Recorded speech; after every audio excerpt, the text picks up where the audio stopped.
E eu quero apresentar para vocês um pouquinho do mistério de Cristo nesse local. Por quê? Quando a gente lê a carta aos Efésios, Paulo ele vai falar sobre o mistério de Cristo, um mistério que antes esteve oculto, mas que agora vai ser revelado. E eu quis compartilhar aqui esse local porque ele é muito significativo e aqui a gente vê a peregrinação de muitas pessoas, tanto judeus como gentios de todos os lugares do mundo que vêm para cá. Vale ressaltar que as pedras por si só, elas não têm poder nenhum. Ela é apenas um marco histórico para nós, porque nós entendemos que Cristo ele abriu um novo e vivo caminho e que hoje nós temos acesso não ao Santíssimo que era próximo a essas muralhas, mas acesso ao Pai por um novo e vivo caminho que é Jesus. Então eu quero falar para vocês um pouquinho hoje do mistério de Cristo que se encontra em Efésios capítulo 3.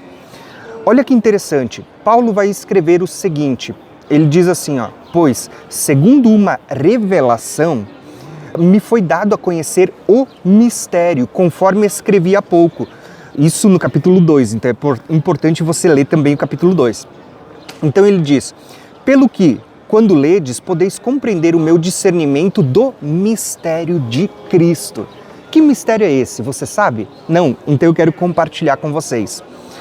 Ele vai dizer assim, o qual em outra geração não foi dado a conhecer aos filhos dos homens, como agora foi revelado aos seus santos apóstolos e profetas no Espírito, a saber que os gentios, olha só, os gentios são coherdeiros e membros do mesmo corpo, guarda essas palavras, os gentios são coherdeiros e coparticipantes das promessas em Cristo Jesus por meio do Evangelho.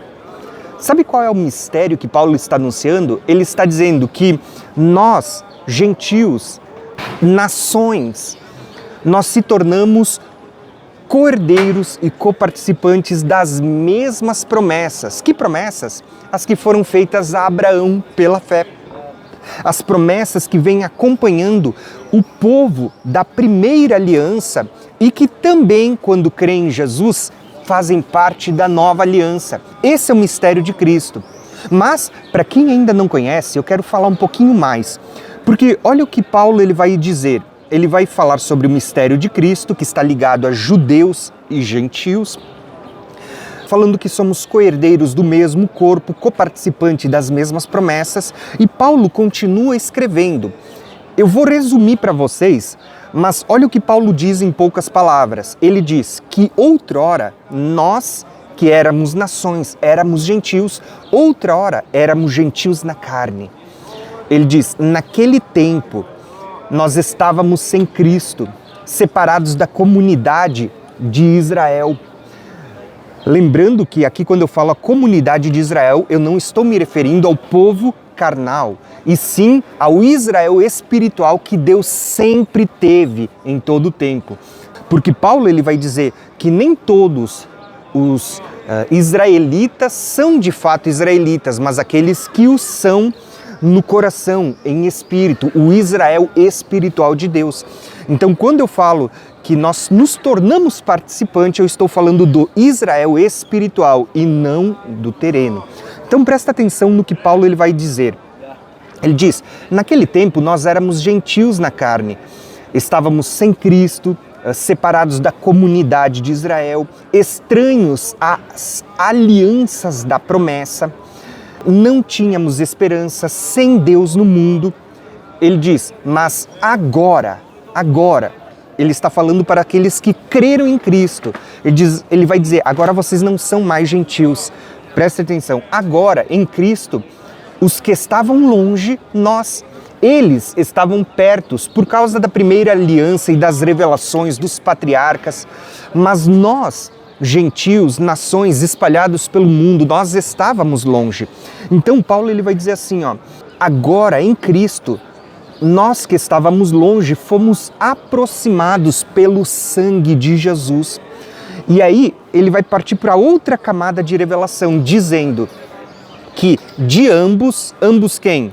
judeus e gentios, ele vai dizer de ambos, ele fez um só corpo. É como aquela visão de Ezequiel, onde é dito: Ezequiel, pega 2 varas, une elas na sua mão, porque eu farei uma única vara.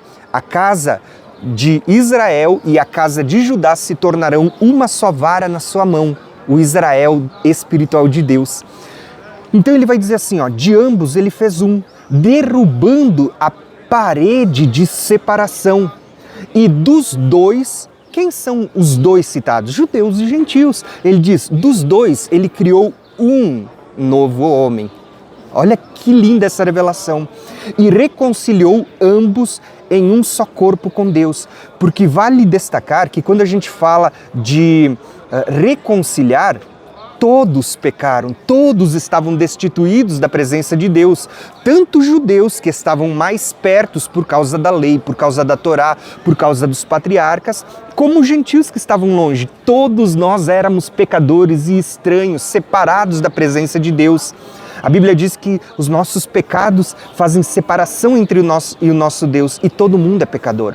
Agora, Paulo ele está escrevendo assim, ó, que ele reconciliou ambos em um só corpo com Deus na cruz e evangelizou a paz aos que estavam perto e aos que estavam longe. Jesus veio primeiro para judeus e também para gentios, pregou o evangelho da paz para o povo judeu, mas pregou e fez com que ela chegasse até nós. Falamos isso quando passamos em Jope, falamos de Jonas e o evangelho aos ninivitas, falamos de Pedro e o evangelho a Cornélio. Percebe como o evangelho sempre foi anunciado, primeiro para judeus, mas também para gentios, porque o plano de Deus e as promessas, como a gente viu falando de Abraão, é que por meio de Abraão seriam benditas todas as nações da terra, e Deus formaria um povo, farei de ti uma grande nação e abençoarei todos os povos da terra. Percebe? Então, o que Deus vai dizer? Que agora, por meio de Cristo, ambos temos acesso ao Pai, tanto judeu que crê em Cristo, como gentio que crê em Cristo, e deixa de ser nação, deixa de ser gentil e passa a fazer parte do Israel de Deus. Então, por isso, Paulo termina dizendo assim, ó, já não somos estrangeiros. Lembra? Vocês antes eram gentis, agora não são. Hoje já não somos mais estrangeiros e peregrinos, mas somos co-cidadão dos santos e família de Deus. Gente, isso é tremendo demais, porque Paulo ele está mostrando para nós o mistério de Cristo que se cumpre na plenitude dos tempos, aonde Deus vai unir judeus e gentios em um só corpo, que é Cristo. E isso vai ser tipificado nos mais diversos exemplos.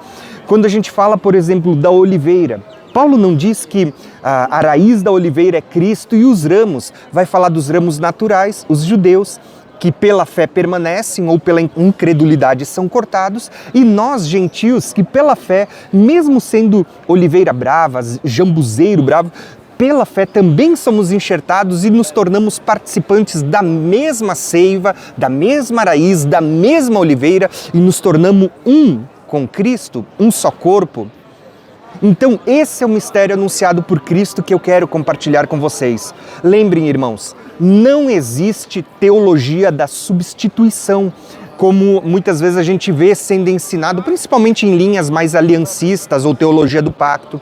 Não existe teologia de separação, como a gente vê geralmente, mas é na teologia dispensacionalista, que faz dicotomia de povos, como se Deus estivesse tratando com a igreja e depois fosse tratar com Israel.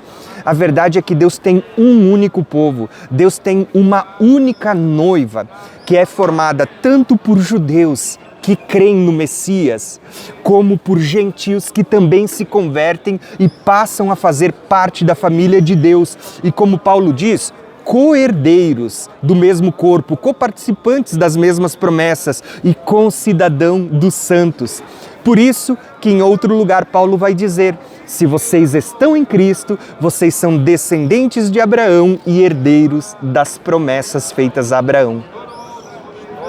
Então, pessoal, espero que você tenha gostado desse assunto e quero te convidar para você participar da nossa próxima caravana. Claro? Olha só quem está aqui pertinho de mim, tá? Shalom. Gente, tá escurecendo, a gente fez um roteiro fantástico, mas eu quero convidar você para fazer parte da nossa próxima caravana e vir também conhecer aqui Vem conosco. todo esse local, tá Próxima bom? caravana aqui no muro, agradecendo ao Eterno por ter chegado até aqui. Um abração, shalom, shalom. Shalom, shalom.